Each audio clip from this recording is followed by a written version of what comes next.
வணக்கம் நண்பர்களே, வாங்க நாம இன்னைக்கு கார சட்னி செய்கிறது எப்படின்னு பார்க்கலாம். அதுக்கு நாம் ஒரு 20 சின்ன வெங்காயம் எடுத்துக்கோங்க, 3 பெரிய தக்காளி எடுத்துக்கோங்க,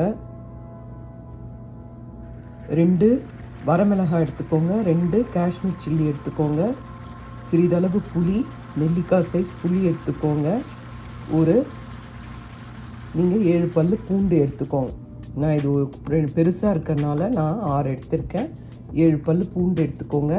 இது எல்லாத்தையும் மிக்சியில் பச்சையாக அப்படியே போட்டு அரைச்சி விழுதாக எடுத்துக்கலாம்.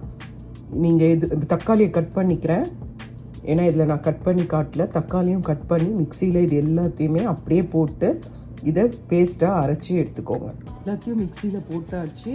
இதோட உங்களுக்கு தேவையான அளவு உப்பு சேர்த்துக்கோங்க. இதை பேஸ்ட்டாக நாம் அரைச்சி எடுத்துக்கலாம்.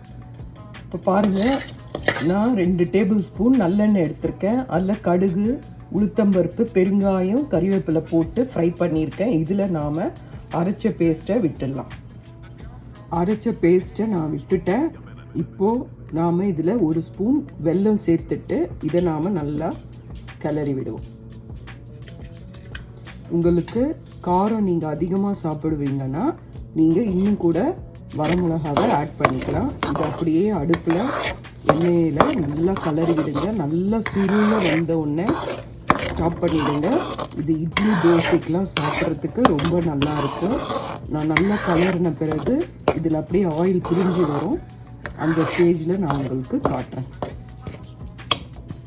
உப்பு செக் பண்ணிக்கோங்க.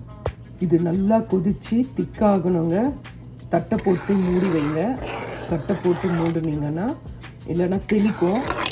அதனால் இதில் நான் அந்த மிக்சியை கொஞ்சம் கழுவி இதில் தண்ணி விட்டு கழுவி இதில் விட்டுருக்கேன். அதனால் இது நல்லா கொதிக்கணும், திக்காகணும். அதனால் தட்டை போட்டு மூடி வைங்க. மூடி வச்சோன்னே இது நல்லா கொதித்து கெட்டியாகிடும். சட்னி தண்ணியெல்லாம் வற்றிடுச்சிங்க. சட்னி ரெடி. இந்த ஸ்டேஜில் நிறுத்திடுங்க. உங்களுக்கு இன்னும் கெட்டியாக ஆகணுனாலும் இன்னும் கொஞ்சம் நேரம் அடுப்பில் வைங்க. இல்லைன்னா இந்த ஸ்டேஜில் நிறுத்திடுங்க. இது சாப்பிட்றதுக்கு சுவையாக இருக்கும். இட்லி தோசைக்கெல்லாம் நல்லாயிருக்கும். செஞ்சு பாருங்கள். செஞ்சு பார்த்துட்டு பிடிச்சிருந்தால் லைக் பண்ணுங்கள், ஷேர் பண்ணுங்கள், சப்ஸ்கிரைப் பண்ணுங்கள். நன்றி, வணக்கம். இதுதான் கார சட்னி. இதை செஞ்சு பாருங்கள். செஞ்சு பார்த்துட்டு எப்படி இருக்குன்னு சொல்லுங்கள். நன்றி, வணக்கம்.